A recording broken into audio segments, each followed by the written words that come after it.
Marami pa ring kabataan ang lito o walang alam kung sex ang pag-uusapan. Di lang kulang ng impormasyon tungkol sa paggamit ng proteksyon, kulang din ang kabataang Pinoy sa kakayanang makapagtapos ng pag-aaral.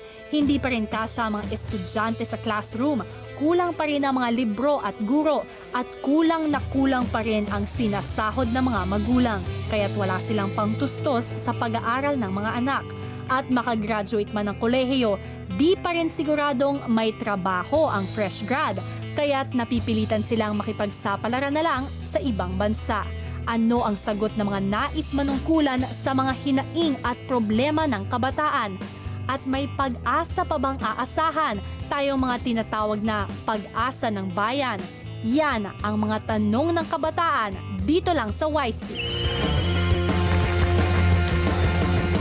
Muli, napakadaming tanong na naman dun sa VTR na yon at now it's time to hear Senator Jamby's thoughts on the reproductive health bill. Ma'am, saan ba kayong side? Reproductive health bill is controversial, kagaya ng Magna Carta, kasi yung mga conservative Catholic groups tried to block the Magna Carta in the Senate dahil daw this will lead to birth control.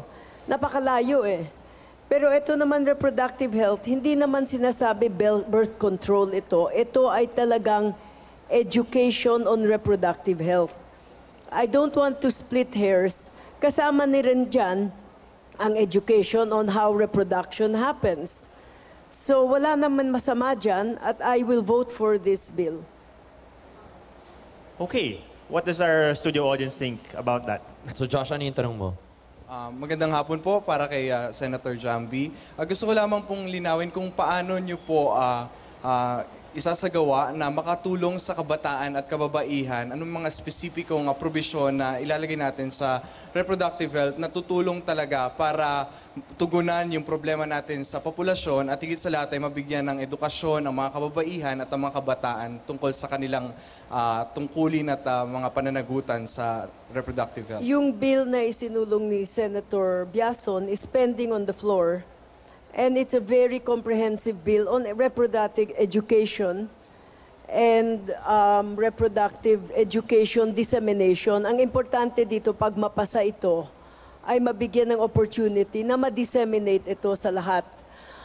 This is also woman-sensitive because it's women, ang babae ang nabubuntis.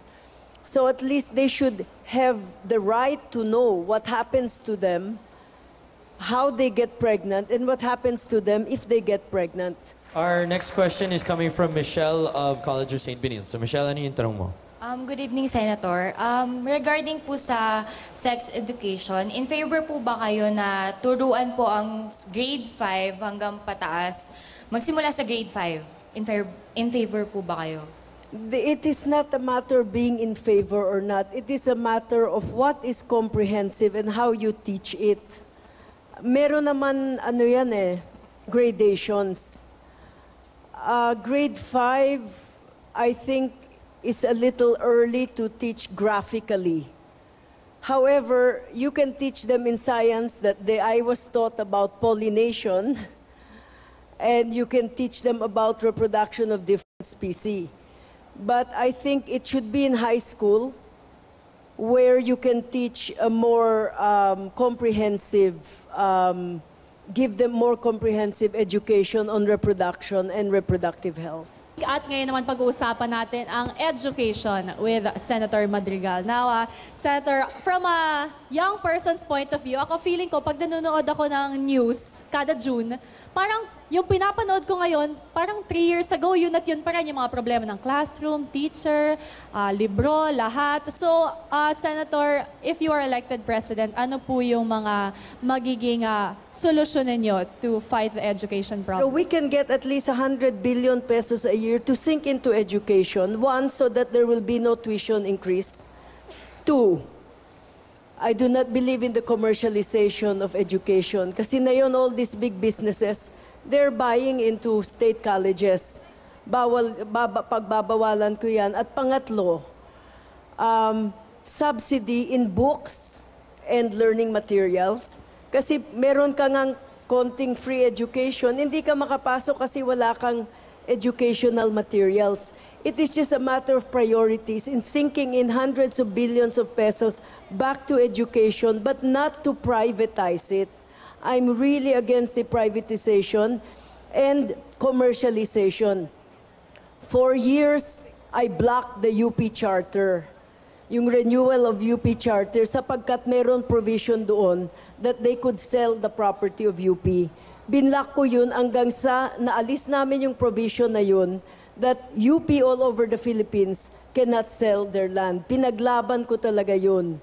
So ngayon, pwede i-lease, short-term lease, 5 years lang, but they cannot sell. I'm very much against commercialization of any campus because education should be for studies and learning. Ngunit yung mga books naman, mali-mali pa. We need to standardize and I will maybe revisit the effectivity of CHED.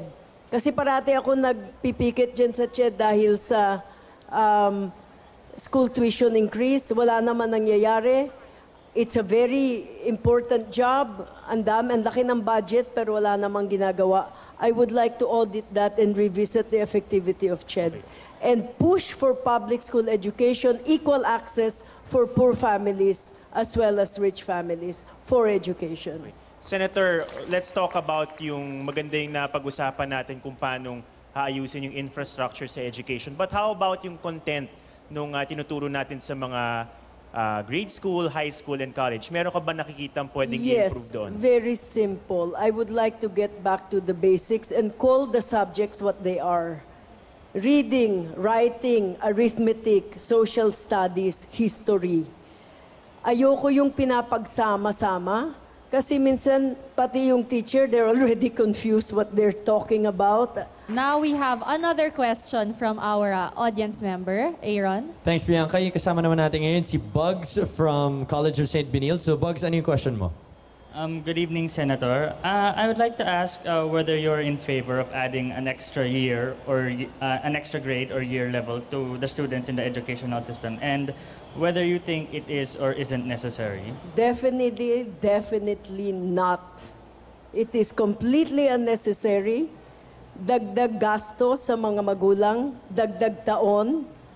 In England, high school is only 3 years. And then after you get your A-levels, college is only 3 years. Bakit tayo magdadagdag pa sa hindi naman kailangan when we can give quality education? I believe in quality education and not quantity education. Okay, Senator, mahigpit na kaugnay ng issue ng edukasyon sa mga kabataan ay yung issue ng employment. Kasi hindi naman natin may pagkakila, marami sa mga kabataang nag-aaral ang umaasa na magkakaroon sila ng magandang trabaho sa hinaharap. Paano natin isosolve yung ganong klaseng problema na existing ngayon, which is unemployment and underemployment? First of all, our country is suffering from what I call high economic figures but low economic performance. Kasi pati yung mga datos natin, hindi natin mapapaniwalaan. Kanya yung World Bank at mga ibang institutions naglalabas ng mga ibang statistics, tapos yung si GMA naglalabas ng kanya. Kanya talagang we are stagnating economically because what we did was we concentrated in low-end manufacturing instead of high-end value-added products.